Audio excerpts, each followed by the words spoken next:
En primer lugar, lo que hacemos es elegir una función aproximante a nuestra solución que vamos a llamar U boina de xy. O sea, lo que elegimos es la forma de esa función aproximante y entonces lo que se plantea es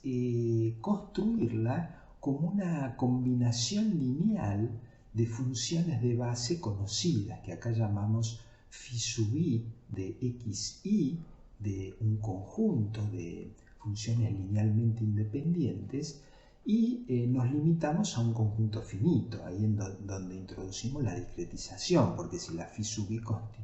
constituirían una base de funciones y eligiéramos infinitos términos, obviamente podríamos representar la solución exacta, pero en nuestra forma de trabajo con la computadora digital hay que discretizar. Entonces, al truncar en n término, ahí introducimos el error de discretización. Entonces, si el conjunto de funciones phi sub i es conocido, la incógnita son directamente los coeficientes alfa i, n coeficientes alfa i, que si los conocemos, entonces vamos a poder tener una expresión aproximada de la solución. Entonces nuestro objetivo ahora es generar n ecuaciones para esos alfa i. Ahora bien, en este método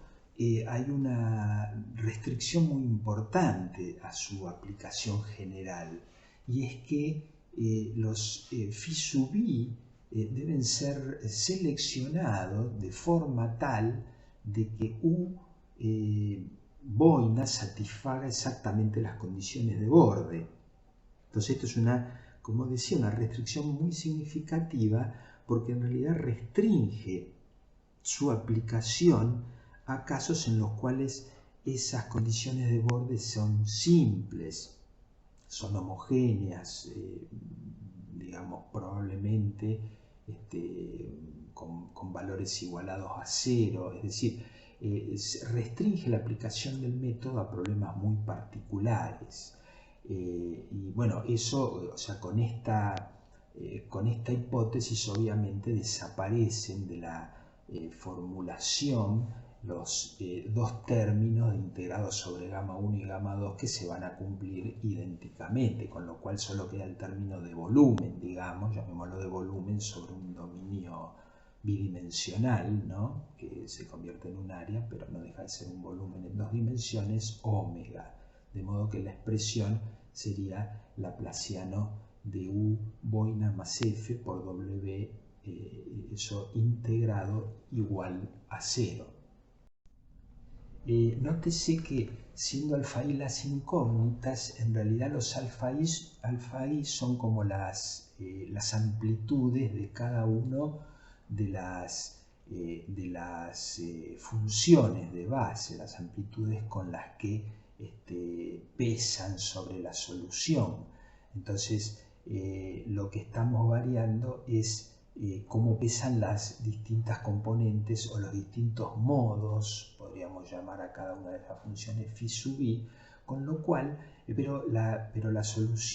función aproximante es una función continua, ya no discreta como en diferencias finitas. Entonces, una función continua que aproxima en términos globales, en términos integrados, a la función incógnita. Por eso que esto es un método modal, no un método nodal que da valores discretos en puntos discretos del espacio xy. Acá da funciones continuas de xy que aproximan en un sentido medio. El método nodal, en cambio, trata de dar la mejor aproximación posible en los nodos. Aclaremos que, si bien la limitación en cuanto al alcance de problemas que podemos encarar con este método de residuos ponderados es muy limitado, constituye un paso interesante desde el punto de vista de la comprensión desde el punto de vista pedagógico, es decir, es académicamente interesante verlo, aunque hoy día ya prácticamente no se usa, hasta no hace tanto tiempo, algunas décadas atrás, todavía tenía algunos nichos en los cuales todavía se seguían utilizando este tipo de técnicas. Pero, insisto, es un paso académico interesante en este proceso que vamos a ir viendo de, digamos, presentación y descripción de métodos alternativos al de diferencias finitas. El segundo paso, entonces, es introducir las funciones de peso, elegir las funciones de peso, seleccionarlas, y también lo vamos a hacer dentro de un conjunto, en principio digamos arbitrario, pero de funciones linealmente independientes, que hemos llamado psi sub j, y que también tenemos que truncar a n para tener entonces la misma cantidad de ecuaciones que de incógnitas, porque estas funciones psi sub j entonces las reemplazamos entre nuestra formulación ponderada tal como se muestra en el segundo renglón, y entonces variando j entre 1 y n vamos a tener n ecuaciones para las n incógnitas alfa i. Bueno, haciendo el reemplazo de la función humonio por la expresión aproximada que hemos establecido en la diapositiva anterior, se llega al sistema algebraico mostrado en el tercer renglón, sumatoria de ji alfa i igual a bj, donde los alfa ji son digamos, independientes del alfa i, solo depende de la función de peso y de las funciones de base phi sub i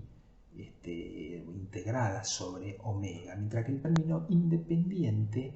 podría todavía depender de los alfa i a través de la función fuente, del término fuente f, que podría depender de u. Entonces a lo que arribamos es un sistema algebraico que podría ser no lineal para determinar los alfa i. Solo en el caso en que f, el término fuente, no sea función de u, esto se reduciría a un sistema de ecuaciones algebraicas lineales, cuya resolución entonces todavía sería más simple. Pero en cualquier caso, como sucede siempre, al discretizar nuestro problema, originalmente de tipo diferencial, llegamos a un sistema de ecuaciones algebraicas lineales pasible de ser resuelto mediante la computadora digital por las metodologías disponibles. Bueno, ya hemos dicho, y ahora volvemos a enfatizar, que la determinación de o la posible selección, identificación de phi sub i, de un conjunto phi sub i para un dado problema, solo puede hacerse para cuando ese problema es bastante particular, sobre todo en relación al tipo de condiciones de borde, pero también incluso a la forma del borde, de modo que eso limita mucho los alcances de aplicación del método. Digamos, por otro lado, queda el tema de la elección de los phi sub i, de los psi sub i, que esto, bueno, en general existen criterios generales de cómo establecerlo, que lo vamos a ver en la próxima clase, y justamente el criterio de elección de los psi sub i determina el carácter del método o los identifica la metodología particular de residuos ponderados, tal como vamos a ver.